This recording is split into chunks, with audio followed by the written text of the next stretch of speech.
ស្ដីបងប្អូនអ្នកគ្នាថ្ងៃនេះខ្ញុំមកហាញបងប្អូនអ្នកគ្នាជាមួយរថយន្ត Kia Picanto ដែលតម្លៃល្អមែនទែនត្រឹមតែ 10000 ជាងទេបងប្អូនណាបងប្អូនទទួលបានឡានសេរីចុងក្រោយបាទប្រភេទខ្លាញ់គោតែម្ដងបងប្អូនណាធានាពីក្រុមហ៊ុនទៅដល់5ឆ្នាំបងប្អូនណាពេលម៉ាស៊ីនគឺយើងដូរ free បង2ឆ្នាំ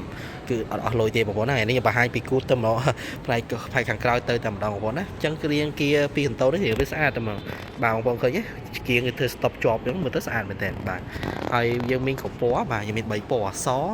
ទៅដោះគោពណ៌ស្លែប្រភេទនេះ Smart Key បងប្អូនណាកុងទ័រ Digital ដៃទ្វារចុចទាំងអស់បងប្អូនបាទក្តោបចុចក្តោបអូតូបងប្អូនណាជាងគុជបាទអញ្ចឹងបងប្អូនចាប់អារម្មណ៍តើតើបានម៉ាស៊ីនសាំងស៊ីតិចទេ100គីឡូ 3.9 លីត្របាទស៊ីតិចមែនទែនបងប្អូនណាហើយនេះពណ៌សនេះស្អាតបងប្អូនបាទ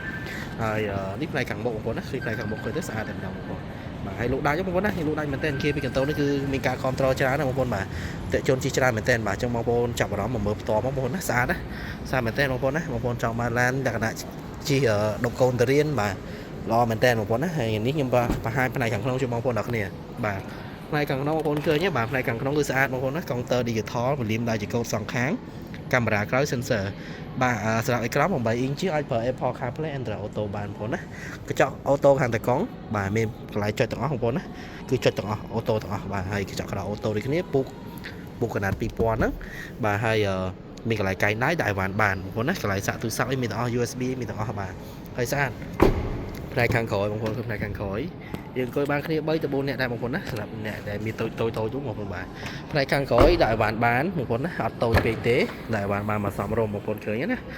អីវ៉ាន់បងប្អូនមានកន្លែងដាក់អីវ៉ាន់អីដាក់អីវ៉ាន់បានបាទចាំបងប្អូនចាប់អារម្មណ៍តាក់ទងមកខ្ញុំបាទផ្ទាល់បានបងប្អូនណាតម្លៃល្អមែនតើ10000ជាងបងប្អូនណារំលោះបានបាទបងមួយខែតិចតួចទេ100តិចតួចបងប្អូនណាយកឡានជិះបានបងប្អូនបាទអរគុណបងប្អូនអ្នកគ្នាបាទតាក់ទងមកតាម Telegram បានតាមលេខទូរស័ព្ទក៏បានដែរបងប្អូនណាសម្រាប់បងបន្ថែមបាទអរគុណបងប្អូនអ្នកគ្នាជួបគ្នាវីដេអូក្រោយ